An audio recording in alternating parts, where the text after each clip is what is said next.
کہ یہ شیشے کا ٹکڑا ہے اور یہ ہیرا ہے، تو کسی چیز کی قدر و قیمت کے لیے ضرورت ہے اس بات کی کہ اس کی معرفت ہونا چاہیے۔ انسان خود اپنی معرفت رکھتا ہے یا نہیں رکھتا ہے؟ سب سے بڑا مسئلہ اس وقت جو ہے وہ یہ ہے کہ انسان کو اپنی معرفت ہے یا نہیں ہے، خود اپنے کو پہچانتا ہے یا نہیں پہچانتا ہے۔ وہ دنیا کی ہر چیز کو پہچاننے کی کوشش کر رہا ہے، لیکن اس سے یہ پوچھئے کہ یہ بتا بھائی کہ تجھے اپنی معرفت بھی ہے یا نہیں ہے۔ اور آپ یقین جانیے اگر انسان کو اپنی معرفت ہوتی، وہ اپنے کو پہچانتا، تو وہ یہ جانتا کہ انسان کی قدر و قیمت کیا ہے اس کائنات کے اندر۔ میں اسی سامنے کی کچھ باتیں ہیں کہ جن سلسلے میں آپ سے گفتگو کرنا چاہتا ہوں کہ انسان کو اپنی قدر نہیں ہے، وہ نہیں پہچانتا ہے۔ اگر پہچانتا ہوتا تو پھر وہ انسان ہوتا، حیوانیت کی طرف نہیں جاتا۔ لیکن انسان کا حیوانوں کی صف میں کھڑے ہو کے مظاہرہ کرنا اس بات کی دلیل ہے کہ وہ اپنی قدر و قیمت نہیں پہچانتا ہے۔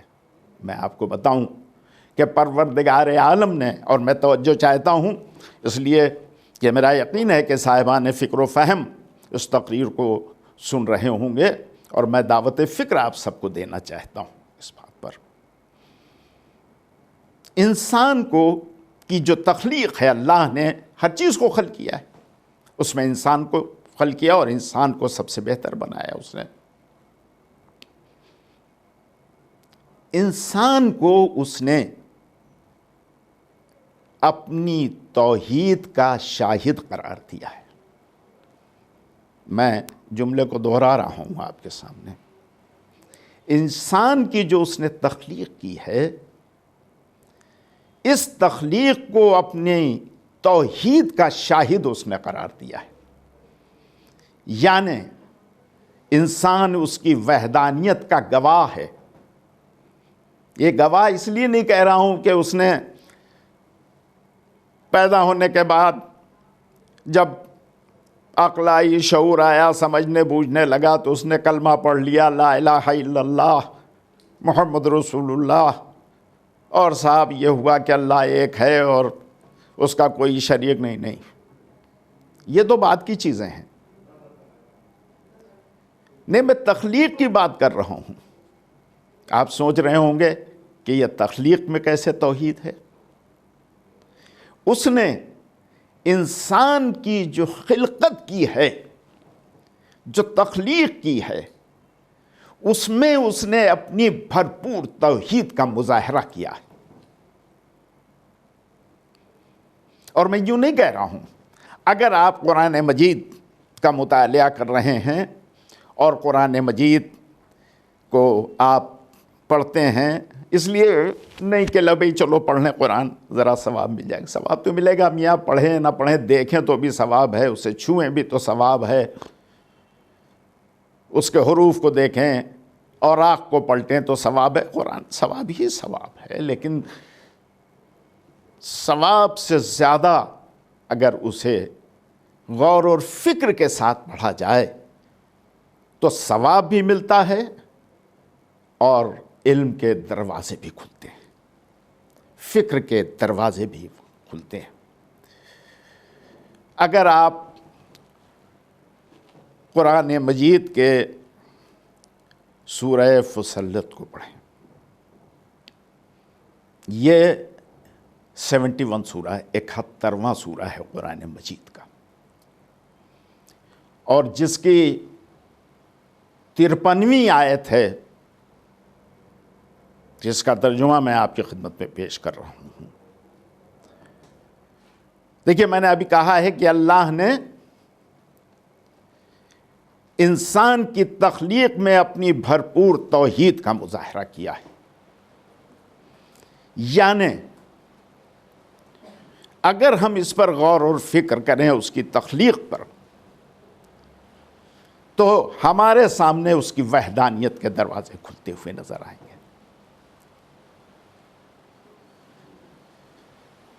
اس سورہ فصلت کی اس آئے کریمہ جو 53ویں آئے کریمہ ہے، اس سے پہلی جو 52ویں آیت یعنی 52nd آیت ہے، اس میں کچھ سلسلہ، کچھ گفتگو قرآن مجید کے سلسلے میں ہے۔ پروردگار عالم یہ ارشاد فرماتا ہے اپنے پیغمبر کے ذریعے کہ میں انہیں دکھاؤں گا، سنیرہم فی الآفاق، میں انہیں آفاق میں دکھاؤں گا۔ غور فرمایا، آفاق کیا ہے؟ افق کی جمع ہے۔ افق ایک ایسا لفظ ہے کہ جسے آپ سنتے رہتے ہیں، جب چاند دیکھنا ہوتا ہے تو کہتے ہیں بھئی اپنے افق کو دیکھو، ہورائزن۔ افق کی جمع ہے آفاق۔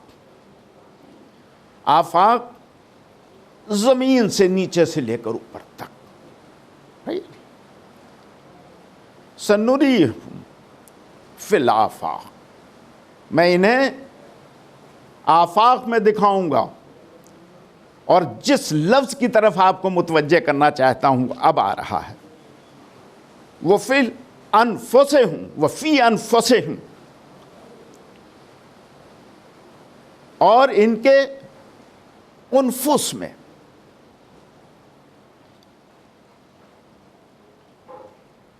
ان کے اندر، ان کے نفس میں۔ ذرا غور فرمایا آپ نے، کیا دکھائے گا؟ سوال یہ ہے کہ فی الآفاق یعنی زمین اور آسمان میں دکھاؤں گا،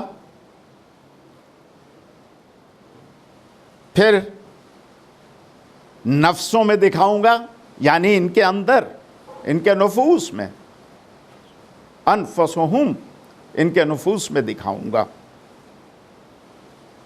کیا دکھاؤں گا؟ بینات، اپنی نشانیاں، یعنی میری جو نشانیاں ہیں جنہیں سائن کہتے ہیں آپ، ان نشانیوں کو دکھاؤں گا میں، حتیٰ یہاں تک کہ یہ کہہ پائیں کہ یہی حق ہے، یعنی یہی اللہ ہے۔ ذرا غور فرمایا آپ نے، یہ جو اس نے ذکر کیا ہے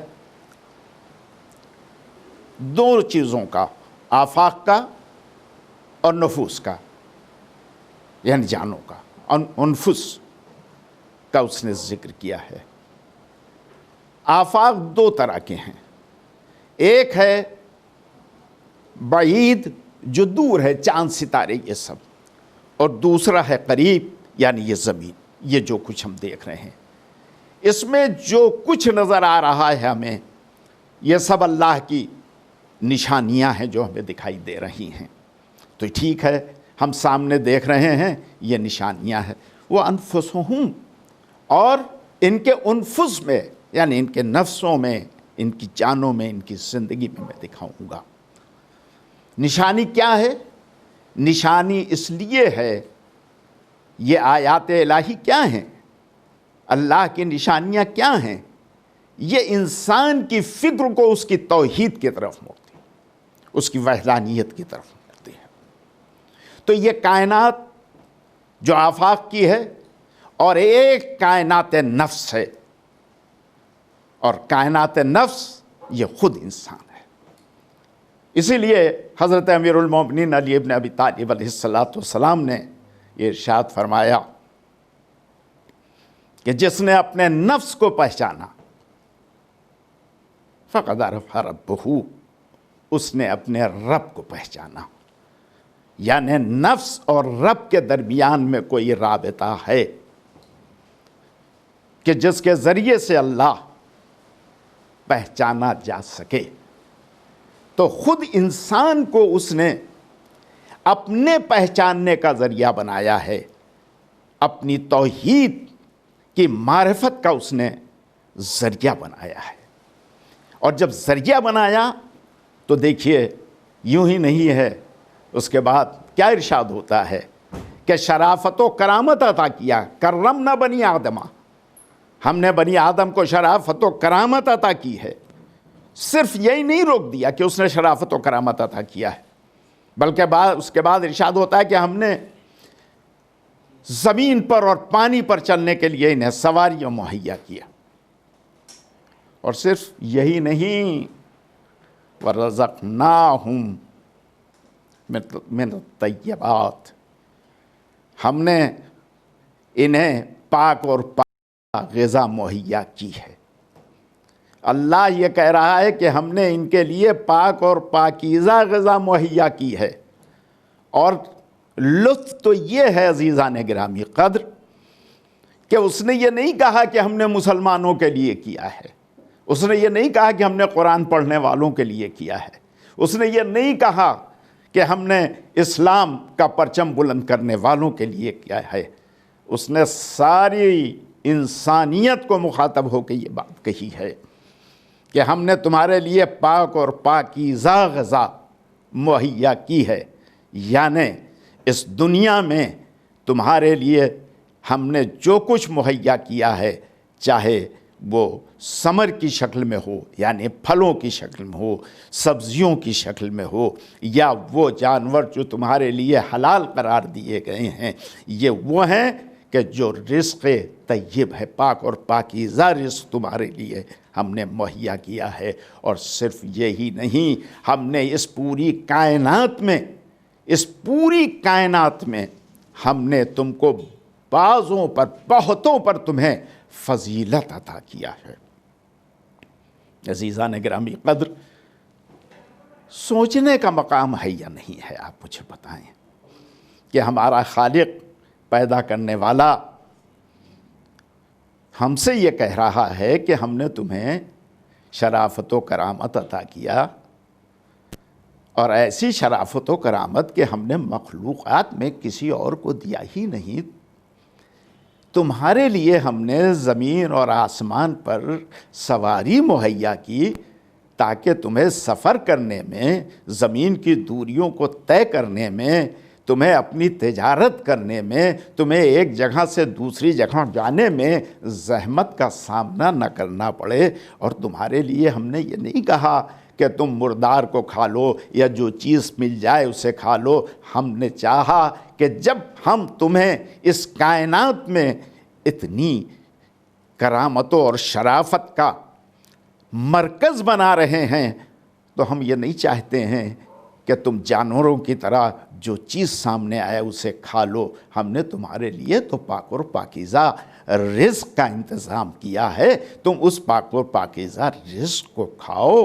اور صرف یہی نہیں، بلکہ تم کو تو ہم نے ایک کثیر پر فضیلت عطا کیا ہے، یعنی تمہارے مقابلے میں کوئی نہیں ہے۔ یہ اس لیے ہے کہ تم اس کی قدر کرو، اور جب تم اس کی قدر کرو گے تو تمہیں اس اللہ کی معرفت حاصل ہوگی جس نے تمہیں خلق کیا ہے۔ اور یاد رکھیے گا کہ جب معرفت حاصل ہوتی ہے، جب کسی شے کو پہچانتا ہے، جب اس کی حقیقت کو جاننے لگتا ہے، تو اس سے اسے قربت ہونے لگتی ہے، محبت پیدا ہوتی ہے۔ اللہ نے اپنی نعمتیں اس لیے انسان کو عطا کیا کہ اللہ سے انسان کو محبت پیدا ہو جائے، اللہ سے انسان کو قربت مل جائے، اس سے قریب تر ہوتا چلا جائے۔ اللہ نے تو اتنا اہتمام کیا، اور انسان کا کیا حال ہے ذرا آپ دیکھیے۔ کیسا ناقدرہ انسان، اللہ گواہ کہ خود قرآن مجید میں اللہ نے اس کی ناقدری کا ذکر کر دیا ہے۔ ذرا غور فرمایا آپ نے؟ ہمارا یہ حال ہے کہ ایک طرف اس نے پاک اور پاکیزہ غذا ہمارے لیے رکھ دی ہے، لیکن ہم اس پاک و پاکیزہ غذا کو چھوڑ کر ہمیشہ نجس کی طرف بڑھ رہے ہیں، حرام کی طرف ہم بڑھ رہے ہیں۔ دیکھیے، پاک اور پاکیزہ غذا کا مطلب یہ نہ سمجھیے گا کہ بلکہ وہی کہ جو اللہ نے ذکر کر دیا ہے، نہیں، یہ کوئی ایسا تو ہے نہیں کہ کہیں درخت اور باغ اللہ نے لگا دیا اور ہم جا کے وہاں کھا لیں۔ ظاہر ہے اسے حاصل کرنے کے لیے ہمیں ان دنیاوی ذرائعوں کا استعمال کرنا پڑے گا۔ اس پاک اور پاکیزہ غذا کو حاصل کرنے کے لیے جو ذرائع آپ استعمال کر رہے ہیں وہ بھی پاک اور پاکیزہ ہونا چاہیے۔ اگر وہ ذرائع پاک اور پاکیزہ نہیں ہیں تو آپ یاد رکھیے لاکھ پاک اور پاکیزہ غذا ہو آپ کے لیے حرام قرار پا جائے گی، اس لیے کہ جو ذریعہ آپ نے اپنایا ہے وہ نجس ذریعہ ہے، وہ حرام ذریعہ ہے، وہ غلط ذریعہ ہے یا نہیں؟ تو ہمارے لیے یہ لمحہ فکریہ ہے یا نہیں ہے کہ جسے اس نے اپنی کائنات میں سب سے بلند تر بنایا ہو وہ اپنے کو اتنا پست کرتا چلا جائے، اتنا پست کرتا چلا جائے کہ جانور بھی اس کے سامنے شرمندہ نظر آئیں۔ عزیزان گرامی قدر، ذرا اور آگے بڑھ کے دیکھیے کہ اس نے انسان کو کیا کیا عطا کیا ہے۔ میں کہیں اور نہیں جانا چاہتا ہوں، تھوڑی دیر کے لیے آپ ذرا اپنے جسم پر تو غور کر لیجئے۔ جو کچھ اس نے نعمتیں آپ کو دی ہیں اور اس کائنات میں سب سے بلند قرار دیا ہے آپ کو، اور سب سے عظیم نعمت اگر اس میں کوئی ہے تو عقل ہے کہ جس نے اس پوری کائنات میں آپ کو بلند سے بلند تر کر دیا ہے۔ یہ نعمت اس نے اس طرح سے کسی کو نہیں دیا ہے۔ دیکھیے، اگر آپ دیکھنا چاہیں تو اس کائنات میں، اس یونیورس میں اللہ کی 3 چیزیں ہیں، 3 منزلیں ہیں۔ ایک ہے کہ جسے جمادات کہا جاتا ہے، یعنی سٹونز، پتھر کا۔ دوسری چیز جو ہے وہ ہے نباتات، یعنی یہ ویجیٹیشن جسے آپ کہتے ہیں۔ تیسری چیز ہے حیوان۔ اللہ نے انسان کی خلقت میں یہ تینوں چیزیں رکھ دی ہیں۔ اپنے حجم کے لحاظ سے، جسم کے لحاظ سے وہ پتھروں سے ملتا جلتا ہے، جمادات سے ملتا جلتا ہے۔ چونکہ اس کے جسم میں نمو ہے، بڑھتا ہے، تو اس نے نباتات سے ملتا جلتا، یعنی درختوں سے، دوسری چیزوں سے ملتا جلتا ویجیٹیشن میں رکھ دیا، اس لیے کہ پودوں میں نمو ہوتی ہے تو اس نے ملتا جلتا کر دیا۔ تیسری چیز حیوانات، یعنی تیسری منزل جو ہے وہ حیوانات کی ہے، جانور ہیں۔ انسان کے اندر جانور پن بھی ہے، حیوانیت بھی ہے، انسان کے اندر اس نے رکھ دیا ہے۔ جانور بھی کھاتا ہے، جانور بھی اپنی جگہ سے دوسری جگہ جاتا ہے، ارادہ ہے اس کے اندر، ایک جگہ بیٹھا ہے اٹھ کے دوسری جگہ چلا جائے گا۔ تو انسان کے اندر یہ تینوں چیزیں اس نے رکھ دی، یعنی اپنی کائنات کی یہ 3 مخلوق کو انسان کے اندر اس نے رکھ دیا، جمادات بھی، نباتات بھی، حیوانات بھی، یہ تینوں چیزیں ہیں۔ لیکن ان تینوں چیزوں پر قابو پانے کے لیے اس نے انسان کو بلند کر دیا اور وہ دیا عقل، تاکہ عقل کے استعمال سے وہ تینوں سے الگ ہو جائے اور وہ یہ سوچے کہ یہ عمل مجھے کرنا چاہیے یا نہیں کرنا چاہیے۔ ہم میں کتنے ایسے ہیں جو ان باتوں پر غور کرتے ہیں؟ ہم پر جب حیوانیت سوار ہوتی ہے تو شاید حیوان بھی ہم سے شرمندہ نظر آئے۔ تو جب اتنا بلند کر دیا تو اب ذرا سوچئے، اور تھوڑی دیر کے لیے جب آپ اپنے بستر استراحت پر جائیں، اور آج کل یوں بھی لوگ آرامی سے ہیں، لاک ڈاؤن، میں اس بات کو کہتا ہوں کہ لاک ڈاؤن کے بہت سے نگیٹو پہلو ہیں، بہت نقصانات ہیں، لیکن پازیٹو پہلو بھی ہے لاک ڈاؤن کا۔ اور پازیٹو پہلو یہ ہے کہ چونکہ ساری دنیا لاک ڈاؤن ہو گئی ایک دم ہر طرف سے، تو کم سے کم گھر میں بیٹھ کر تھوڑی دیر کچھ سوچنے اور سمجھنے کا تو موقع ملتا ہے، غور و فکر کا موقع تو ملتا ہے، کم سے کم کچھ اللہ کی طرف رجوع ہونے کا تو موقع ملتا ہے، اس طاقت کے سلسلے میں غور و فکر کا بھی تو موقع ملتا ہے۔ تو عزیزان گرامی، تھوڑی دیر کے لیے اپنے اندر ذرا جھانک کر دیکھ لیجئے۔ وقت نہیں ہے کہ بہت زیادہ آپ کے سامنے گفتگو کروں، صرف ایک چیز آپ کے سامنے رکھنا چاہتا ہوں کہ آپ جانتے ہیں کہ ہمارے جسم میں نسوں کا جال بچھا ہوا ہے، ویسلز ہیں، آرٹریز، نروز جنہیں آپ کہتے ہیں۔ آپ کو پتہ ہے کہ یہ کتنی ہیں؟ اگر یہ نکال کے جوڑ کر بچھا دی جائیں تو 1,00,000 کلومیٹر کی دوری جو ہے ان نسوں سے ناپی جا سکتی ہے، اتنی ہے۔ یعنی میرا خیال یہ ہے کہ اس دنیا کو اگر نسوں سے لپیٹا جائے تو 4 بار لپیٹا جا سکتا ہے۔ اگر جسم کی نسیں نہ سمجھ میں آئیں گی تو کچھ اور کیا سمجھ میں آ پائے گا؟ اسی لیے کہا گیا ہے کہ انسان تو اپنے اندر ایک عالم صغیر ہے، اور اس پر بڑی بحثیں ہوئی ہیں، اور یہ ٹاپک بھی بڑا پرلطف اور دلچسپ ہے کہ جب تک ہم خود اپنے پر غور اور فکر نہ کریں گے اس وقت تک کیسے اس کی معرفت حاصل ہوگی کہ جس نے ہمیں خلق کیا ہے۔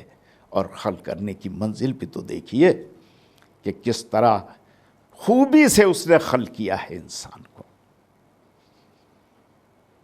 آنکھیں، ناک، زبان، ہونٹ، ہاتھ، دل، پیر،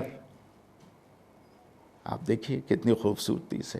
شکل و صورت تو اس لیے الگ الگ بنا دیا تاکہ ایک دوسرے کو پہچان سکے۔ اگر ایک ہی شکل و صورت کے سب بنا دیے جاتے تو بڑی مشکل ہو جاتی ہے۔ کسی کے ہاں اگر اللہ نے ٹوئنس دے دیے، 2 بچے ایک ساتھ پیدا ہو گئے اور شکل و صورت ملتی جلتی رہتی ہے تو پتہ نہیں چلتا ہے کہ اس میں بڑا کون اور چھوٹا کون ہے یا نہیں۔ تو عزیزان گرامی قدر، لمحہ فکریہ ہے یا نہیں ہے؟ اب یہیں روک کر آپ کو ایک اور فکر کی منزل پر میں لے جانا چاہتا ہوں کہ جس نے اتنا سنوارا سجایا ہمیں اس کائنات میں، اس مخلوق میں، تو کیا یہ ہم سے نہیں ہو سکتا ہے کہ ہم تھوڑی دیر اس پر غور کر کے اس کا شکر ادا کریں؟ اگر وہ چاہتا تو ہمیں حشرات الارض میں ڈال دیتا، چاہتا تو نالی کا کیڑا بنا دیتا، چاہتا تو پتھروں کے نیچے دبا دیتا، چاہتا تو خوخار حیوان بنا دیتا ہمیں۔ ہم سوال کر سکتے تھے؟ نہیں کر سکتے تھے۔ شکر ادا کیجئے اس کا کہ اس نے انسان بنایا ہے، اور انسانوں میں بھی آپ یہ دیکھیے کہ اس نے اپنی طرف سے نہیں، اس نے یہ انسانوں پر چھوڑ دیا کہ میں نے تمہیں خلق کر دیا، تمہاری تخلیق ہو گئی، تم اس عالم وجود میں آ گئے، اس دنیا میں آ گئے۔ اب میں تمہارے اوپر اس بات کو چھوڑتا ہوں، اور میں اب یہ دیکھوں گا کہ اتنی نعمتیں دینے کے بعد، جس میں عظیم نعمت تمہیں میں نے عقل دیا ہے، اس عقل کے ذریعے سے تم اپنے محسن کو، اپنے خالق کو، اپنے رازق کو پہچان سکتے ہو یا نہیں پہچان سکتے ہو۔ اس نے کہیں زبردستی نہیں کی ہے کسی چیز میں، جب اپنے دین میں نہیں زبردستی کی، لا اکراہ فی الدین، اس میں کوئی زبردستی اس نے نہیں کیا، تو کسی اور چیز میں کیا زبردستی کرے گا؟ اس لیے کہ اسے فکر نہیں ہے، وہ جانتا ہے کہ تم نکل کے کہاں جاؤ گے، تمہیں پلٹ کے تو میری ہی طرف آنا ہے۔ جس نے تمہیں نہیں سے ہاں میں بدل دیا ہے، اس میں اتنی قدرت ہے کہ وہ ہاں سے پھر تمہیں نہیں میں بدل دے، اور پھر نہیں سے ہاں میں بدل کے تمہیں اپنی طرف بلا لے۔ جانا تو اسی طرف ہے میرے عزیز، اسی کے سامنے جانا ہے۔ اور جب اتنی نعمتیں اس نے عطا کی ہیں تو اسے یہ حق ہے کہ اتنی نعمتیں تمہیں میں نے دیں، یہ بتاؤ تم نے خرچ کیسے کیا ہے یا نہیں؟ وہ سب کچھ جاننے والا ہی، یاد رکھیے گا۔ اور اس بات کو بھی یاد رکھیے، اللہ ظاہر نہیں دیکھتا ہے، میں توجہ چاہتا ہوں آپ کے، اللہ ظاہر نہیں دیکھتا ہے، اللہ باطن دیکھتا ہے۔ ظاہر میں آپ کے پھٹے کپڑے ہوں، چاہے آپ 10 لاکھ روپے کا سوٹ پہنے ہوئے ہوں، وہ یہ نہیں دیکھتا ہے، وہ یہ دیکھتا ہے کہ باطن کیا ہے آپ کا۔ ظاہر میں آپ جو چاہیے بن لیجئے، طاقت و قوت ہے، جیسے چاہیے اسے آپ استعمال کیجئے، روپیہ ہے، دولت ہے، ٹھیک ہے، کرو جیسے چاہو استعمال کرو، مگر میں تمہاری نیتوں کو دیکھوں گا، باطن دیکھوں گا تمہارا، کہ اس باطن میں کیا ہے۔ جس باطن کو تم نے دنیا سے چھپایا ہے، اپنے ظاہر کو بتایا ہے، اس باطن کو میں تمہارا خالق ہوں، مجھے معلوم ہے، میں اسے دیکھ رہا ہوں، اور اسی باطن کی بنیاد پر میرے ہاں تمہارے درجات معین ہوں گے کہ تم کس لائق ہو۔ اور صرف یہی نہیں، یہ بھی یاد رکھو کہ میں نے تم نے دنیا ہی میں نہیں عطا کیا ہے، اگر اس دنیا کی دی ہوئی نعمت کا استعمال تم نے صحیح کیا تو تم آؤ گے تو سب چھوڑ کر آؤ گے اس دنیا میں، آخرت میں تمہیں اس سے زیادہ دوں گا، لیکن شرط یہی ہے کہ تم نے دنیا کی نعمتوں کا استعمال میرے احکامات کے تحت کیا ہے، میرے حکم کے تحت کیا ہے، تو یقیناً میں تمہیں اس سے کہیں زیادہ جب آخرت کی منزلیں ہوں گی تو میں تمہیں دوں گا۔ اور آخرت میں حشر و نشر تو جب بپا ہوگا تو ہوگا، تمہاری آنکھ بند ہوگی، اور آنکھ کے بند ہونے کے بعد ہی سے میں تمہیں اپنی نعمتوں کو دینا شروع کروں گا۔ قبر کی منزل میں آؤ گے تو تم وہاں بھی میری نعمتوں کو دیکھو گے۔ بظاہر تمہیں لوگ تنہا چھوڑ کے جائیں گے، لیکن تم تنہا نہیں رہو گے۔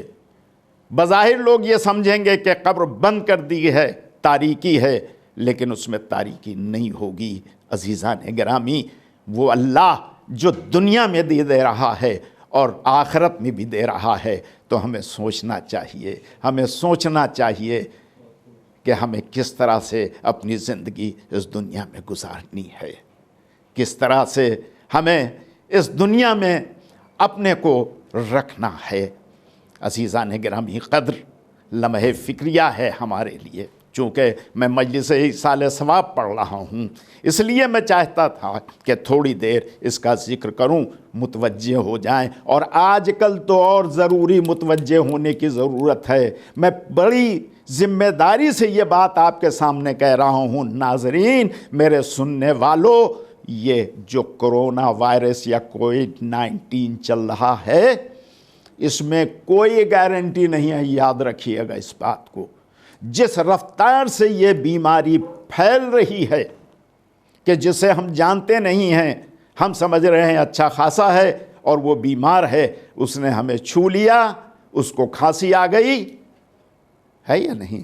تو ایک جملہ کہہ دوں، برا نہ مانیے گا، اور اگر بات پسند آئے تو دعا دیجیے گا میرے حق میں۔ میرے عزیزو، یہ مقام عبرت ہے، ہم میں ہر ایک کو چاہیے کہ اپنا وصیت نامہ تیار رکھیں، کیا ذمہ داریاں ہیں، کیا لینا ہے، کیا دینا ہے، کس کے حقوق ہم پر ہیں اسے ادا کرنا ہے، کس کی امانت ہمارے پاس ہے اسے ادا کرنا ہے، اس لیے کہ کوئی گارنٹی اس وقت نہیں ہے، گارنٹی تو کبھی بھی نہیں ہے، لیکن ان حالات میں ہم اپنی موت کو اپنے سامنے کھڑا ہوا دیکھ رہے ہیں۔ یہ الگ بات ہے کہ یہ اللہ جانتا ہے بہتر کہ ہم کو اس تک پہنچنا یا نہیں پہنچنا ہے، لیکن آج زمین اور آسمان سے لے کر جو حالات پیدا ہو گئے ہیں، یہ ہمیں جھنجھوڑ رہے ہیں، ہمارے ضمیر کو جھنجھوڑ رہے ہیں، یہ کہہ رہے ہیں کہ تم سوچو، یہ مقام عبرت ہے تمہارے لیے۔ اگر تمہارے اوپر کسی کے حقوق ہیں تو اسے ادا کر دو، تم نہیں جانتے ہو کہ کب نگاہیں تمہاری بند ہو جائیں گی۔ اگر تم نے کسی کے ساتھ زیادتی کی ہے تو جا کے اس سے معافی مانگ لو، اس لیے کہ اللہ حقوق اللہ تو معاف کر سکتا ہے، حقوق الناس نہیں معاف کرے گا جب تک وہ نہ معاف کرے گا کہ جس کے ساتھ زیادتی نہیں ہوئی ہے۔ عزیزان گرامی قدر، ہمیں اور آپ سب کو مرنا ہے، دنیا سے اٹھنا ہے یا نہیں؟ ہم یہ دیکھ رہے ہیں کہ روز فیگرز ہمارے سامنے مرنے والوں کی آ رہی ہے۔ میں ہندو مسلمان کی بات نہیں کر رہا ہوں، مرنے والا انسان مر رہا ہے، اچھا خاصا گھر سے نکلا ہے اور پلٹا تو بیماری کو لے کے پلٹا ہوا ہے۔ تو کیا یہ مقام عبرت نہیں؟ ہم اب بھی آنکھ بند کیے ہوئے بیٹھے ہیں، ہم اب بھی وہی اپنی فکر میں، اپنے مشغلے میں ہیں، ہم مڑ کے نہیں دیکھ رہے ہیں کہ بھئی اس طرف بھی کرو کچھ، ادھر بھی سوچو کچھ۔ ایسا نہ ہو، اللہ محفوظ رکھے۔ میں تو دعا کرتا ہوں کہ پروردگار عالم اس وبائی مہلک بیماری سے نہ صرف مومن و مومنات بلکہ تمام انسانیت کو نجات دے دے۔ دعا کرنا ہمارا کام ہے، لیکن جو حکم الہی ہے وہ ہو کے رہے گا۔ لہٰذا چلتے چلتے میری آپ سب سے یہ گزارش ہے میرے عزیزوں کہ تھوڑی دیر ہم سب مل کر اس بات پر اپنے درمیان میں غور کریں، فکر کریں کہ بھائی ہمیں بھی اسی طرح اٹھ جانا ہے۔ ایسا نہ ہو کہ ہم دوسرے کے حقوق کو لے کر چلے جائیں، ایسا نہ ہو کہ کسی کی امانت ہمیں دینا ہو، ایسا نہ ہو کہ کوئی ضروری کام تھا کسی کا اسے ہم نے نہیں کیا۔ اگر ہم نے کسی کے ساتھ زیادتی کی ہے تو ہم اس سے معافی مانگ لیں، اس لیے کہ خدا جانتا ہے کون رہے گا اور کون نہیں رہے گا۔ مرنا ایک حقیقت ہے میرے عزیزو، یاد رکھیے گا۔ اور ہم نہیں جانتے ہیں کہ زندگی کے کس موڑ پر یہ چراغ گل ہو جائے گا۔ پلان تو ہمارے ہزاروں سال کے بن جاتے ہیں، لیکن پل کی خبر نہیں، پل کی خبر نہیں۔ بقول میر انیس کے کہ ساماں ہے 100 برس کا، پل کی خبر نہیں ہے۔ یہ نہیں معلوم ہے کہ اگلے لمحے کیا ہونے والا ہے۔ میرے عزیزو، ضرورت اس بات کی ہے کہ فکر کریں، ہم انتظار کریں۔ میں مجلس خطاب کر رہا ہوں، پڑھ رہا ہوں، مسجد سے ایصال ثواب پڑھ رہا ہوں میں۔ اور کس کی مجلس پڑھ رہا ہوں؟ ایک جوان کی مجلس پڑھ رہا ہوں، یاد رکھیے گا۔ اور اسی لیے میرا دل تڑپ رہا ہے کہ جس کے لیے ہم یہ سوچ رہے تھے کہ ابھی تو زندگی کی بڑی منزلیں انہیں طے کرنا ہے، ابھی کیا عمر ہوئی ہے، لیکن آپ کو پتہ ہے آج اگر وہ زندہ ہوتے مرحوم ساقی مرحوم تو 50 سال کے ہوتے، 50 سال آج ان کی عمر کے مکمل ہو گئے ہوتے۔ آج 19 تاریخ ہے، 19 جون کو 50 سال وہ اپنی زندگی کے سفر کو پورا کرتے، لیکن 10 سال پہلے ہی وہ دنیا سے رخصت ہو چکے ہیں۔ اور اس لیے میرا دل اور تڑپ رہا ہے۔ میں نے یہ جو آپ سے گفتگو کی ہے ابھی حالات سے متعلق، اس موت نے مجھے مجبور کیا ہے کہ میں آپ کی خدمت میں عرض کروں کہ یہ نہ دیکھیے کہ ابھی تو ہم جوان ہیں، یہ نہ دیکھیے کہ ابھی تو ہم 10-15 سال، ہم نہیں جانتے، اس لیے کہ ہمارے سامنے اور ایک جوان کیا، اس گھر کے 2 جوان اٹھے ہیں، 2 جوان اٹھے ہیں، 2 بھائی، دونوں جوان، 7 سال کے اندر، تیسرا سال اب اس مرحوم کے انتقال کا ہو گیا، اور دونوں جوان۔ ذرا سوچئے، میں تذکرہ کرتے کرتے میری آنکھیں نم ہو گئیں، تو ماں اور باپ پر کیا اثر ہوگا، اور اس موت کا داغ، یہ زخم پیرانہ سالی میں برداشت کرنا پڑا ہے، یاد رکھیے۔ جب ہر ماں اور باپ کی یہ خواہش اور یہ امید ہوتی ہے کہ میرا جنازہ میرے بیٹے کے کاندھے پہ اٹھے گا، میں نے شرکت کی ہے اور بھی ایسے جنازوں میں، اور میں نے باپ کے منہ سے تڑپ تڑپ کے روتے ہوئے اس جملے کو سنا ہے کہ بیٹا یہ تو میرے مرنے کے دن تھے، باپ کے مرنے کے دن، تم کیسے دنیا سے رخصت ہو؟ ذرا سوچئے کہ باپ پر کیا گزر رہی ہوگی اس عمر میں، اور ماں پر۔ باپ تو پھر بھی ذرا مضبوط دل ہوتا ہے، وہ اندر سے تڑپتا ہے، ایسا نہیں ہے، لیکن وہ اپنے جذبات پر تھوڑا قابو رکھتا ہے۔ لیکن ماں اللہ کی ایک ایسی تخلیق ہے ماں کہ اللہ گواہ ہے کہ جس کے خصوصیات بیان کرنے کے لیے، جس کے فضائل بیان کرنے کے لیے لفظوں کا دائرہ تنگ پڑ جاتا ہے۔ ماں ایک ایسی نعمت ہے، اور کس طرح پالتی ہے اللہ گواہ ماں اپنے بچے کو۔ میں وقت نہیں ہے ورنہ میں پوری تفصیل آپ کی خدمت میں عرض کرتا، لیکن آپ دیکھتے ہیں ماں سارے دکھ جھیل لیتی ہے، لیکن اس بات کو پسند نہیں کرتی ہے کہ اس کے بچے پر کوئی آ جائے۔ ماں فاقہ کر لیتی ہے، لیکن بچوں کو فاقہ کرتے ہوئے پسند نہیں کرتی ہے۔ ماں پیونددار لباس پہن لے گی، لیکن بچوں کے لباس ٹھیک ہونا چاہیے۔ جو محبت، جو رغبت، جو قربت ماں کو اپنی اولاد اور خاص کر جوان بیٹوں سے ہوتی ہے، وہ ناقابل بیان ہے۔ اور بہن بھی بہت عزیز رکھتی ہے اپنے بھائیوں کو۔ یہ تین محبتیں ایسی ہیں، باپ، ماں اور بہن، کہ جو بے لوث ہوتی ہے، جو اس امید میں بچے کی پرورش نہیں کرتے ہیں کہ یہ بڑا ہوگا تو اس سے ہمیں فائدہ ہوگا، یا بہن اس لیے بھائی سے محبت نہیں کرتی ہے کہ بھائی سے نہیں، یہ کچھ عجیب قدرتی چیز ہے اللہ گواہ کہ بہن کو جو بھائی سے محبت ہوتی ہے، اور اس محبت کی بہترین کسوٹی اور اس کا بہترین معیار کربلا ہے کہ جہاں آپ دیکھیں کہ شہزادی زینب کو حضرت امام حسین سے کیا محبت تھی، اور جناب سکینہ کو حضرت علی اکبر سے کیا محبت تھی۔ باپ کی محبت بھی دیکھنا ہے تو کربلا میں آ کے دیکھیے کہ جس وقت حضرت علی اکبر کو رخصت کر رہے ہیں، معصوم ہیں،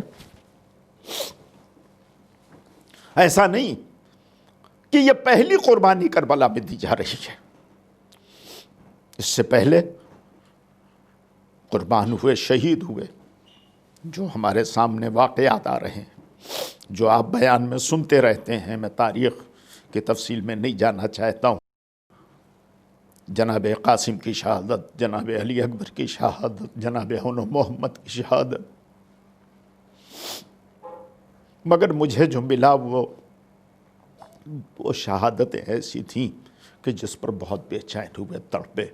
ایک بھتیجے جناب قاسم کی شہادت کہ جیسے ہی بھتیجے نے سلام آخر کی آواز دی، چلے، اور جب قریب پہنچے تو عجیب عالم دیکھا کہ جس بھتیجے نے آواز دی تھی اس کی لاش ٹکڑے ٹکڑے ہو چکی ہے، پامال ہو چکی ہے۔ عجیب جملہ کہا، اللہ گواہ ہے، فرمایا بیٹا قاسم، تم نے چچا کو مدد کے لیے بلایا تھا، لیکن ہائے چچا اس وقت پہنچا ہے جب تمہاری مدد نہیں کر سکتا ہے۔ اور اس کے بعد دوسری منزل جو آتی ہے وہ حضرت علی اکبر کی منزل آتی ہے۔ عزیزان گرامی قدر، امام ہیں، رخصت کیا، سب ہے آپ کے سامنے، میں بالکل تفصیل میں تو کچھ ایسے دو چار جملے آپ کی خدمت میں عرض کرنا چاہتا ہوں تاکہ آپ کو پتہ چلے کہ ایک جوان بیٹے کی کہ اٹھ جانے پر یا اس کی خبر موت ملنے پر باپ کا عالم کیا ہوتا ہے۔ ساری روایتیں ہیں آپ کے سامنے کہ رخصت کیا، علی اکبر گھوڑے پہ جا رہے تھے، پیچھے گئے، علی اکبر نے محسوس کیا بابا آ رہے ہیں اور رک گئے، یہ سب آپ کے سامنے۔ لیکن وہ منظر اللہ کا باپ کہ جب حضرت علی اکبر گھوڑے سے زمین پر آئے ہیں، جوان جب پشت فرس سے زمین پر زخمی ہو کر آیا اور آنے کے بعد بابا کو سلام کیا اور آواز امام حسین علیہ السلام کے کانوں میں آئی، تو آپ کو معلوم ہے کیا عالم ہوا تھا؟ یہ ملوذ خاطر رہے کہ 60 سال کی عمر ہو چکی ہے، 18 برس کا جوان ہے کہ جس نے آواز دی ہے، جو پشت فرس سے زمین پر آ گیا ہے۔ اور اب روایتوں میں عام طور سے جو سنتے ہیں آپ، حضرت عباس بھی نہیں، جناب قاسم بھی نہیں، اون و محمد بھی نہیں، سید سجاد ہیں، بستر پہ بیمار ہیں، 6 مہینے کے علی اصغر ہیں جو جھولے کے اندر ہیں۔ جب آواز سنی تو عالم یہ تھا کہ جا رہے تھے علی اکبر کے پاس، راستے میں بیٹھ جاتے تھے اور کہتے تھے بیٹا آواز دو، تم کہاں ہو، کہاں ہو اے ارباب عزا۔ اس کے ساتھ کہتے تھے علی اکبر تمہاری جدائی سے آنکھوں کی روشنی چلی گئی ہے۔ کیا شدید غم تھا جوان بیٹے کا، اور میں نہیں کہہ سکتا کہ جب وہاں پہنچے ہوں گے اور سر کو اٹھا کے اپنے زانو پر رکھا ہوگا اور علی اکبر کے کرانے کی آواز سنی ہوگی اور پوچھا تو جواب ملا سینے میں درد ہے، اور سینے کا درد سننے کے بعد ظاہر ہے یہ بڑی سامنے کی چیز ہے کہ جب جوان بیٹا کہہ رہا ہے کہ بابا سینے میں درد ہے تو باپ کا ہاتھ سینے پر پہنچا ہوگا، اور ہاتھ جب رکھا ہوگا اور برچھی کا پھل لگا ہوگا تو کیا عالم ہوا ہوگا۔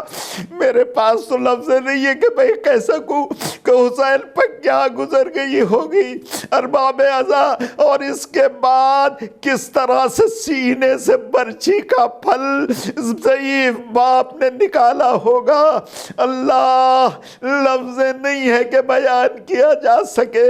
اے ارباب عزا، یہ تو باپ کا عالم تھا، لیکن وہ ماں جو رات بھر علی اکبر کے چہرے کو دیکھتی رہی، جب یہ اطلاع ملی کہ میرا کڑیل جوان بیٹا زمین کربلا پر شہید ہو گیا، تو عالم یہ تھا کہ ماں خیمے سے نکلنا چاہتی تھی لیکن خیمے کا پردہ نہیں نظر آ رہا تھا۔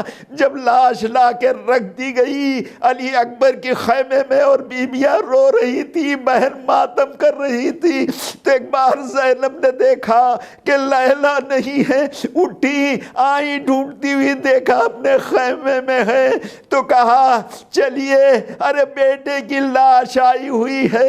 تو اے عزیزو سن نہ سکو کہ ماں کا جملہ کیا تھا، خدا نہ کرے کہ ایسا وقت کسی ماں کو دیکھنا پڑے۔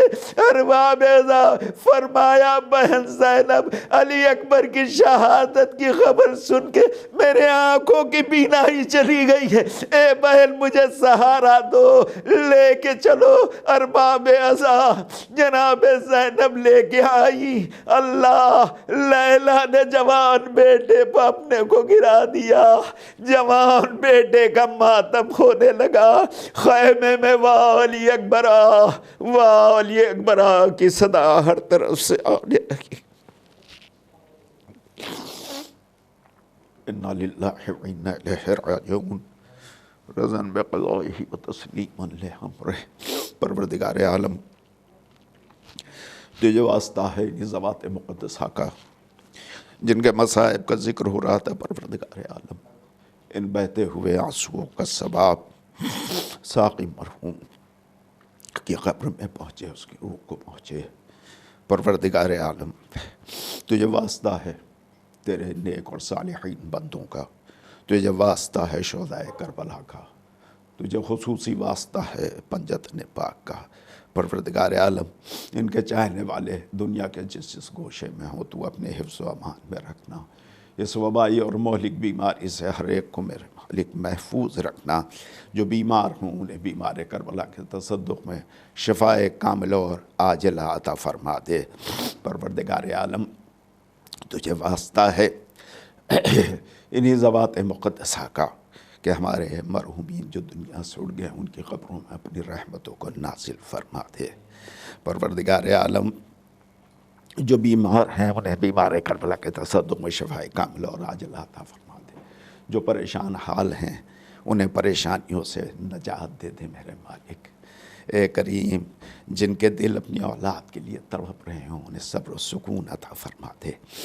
کریم تجھے واسطہ ہے محمد اور آل محمد کا کہ جو بیمار ہیں خصوصی طور پر پروردگار عالم علامہ طالب جوہری صاحب کو، اورنگ آباد سے کچھ مومنی بیمار ہیں انہیں پروردگار عالم ہم تیرا شکر بھی ادا کرتے ہیں اور تیری بارگاہ میں دست دعا بھی بلند کر رہے ہیں کہ مولانا حجت الاسلام مولانا سید حسنین قراروی صاحب کو مزید صحت و عافیت عطا فرما پروردگار عالم، اور انہی کے ساتھ ساتھ تمام مومن و مومنات کو بھی اپنے کرم زیر کرم رکھ پروردگار عالم، اپنی آخری حجت کے ظہور میں تعجیل فرما اور ہمیں غلامی کا شرف عطا فرما دے۔ ربنا تقبل منا انکا انت السمیع العلیم۔ آپ حضرات سے گزارش ہے کہ ایک بار سورہ حمد اور 3 بار سورہ توحید پڑھ کر مرحوم سید ثاقب حسین رضوی اور مرحوم سید عابس حسین رضوی ابنان سید ڈاکٹر سید اختر حسن رضوی کے ارواح کو ایصال فرما دیں۔ بسم اللہ الرحمن الرحیم، الحمد للہ رب العالمین، الرحمن الرحیم، مالک یوم الدین، ایاک نعبد و ایاک نستعین، اہدنا الصراط المستقیم، صراط الذین انعمت علیہم غیر المغضوب علیہم ولا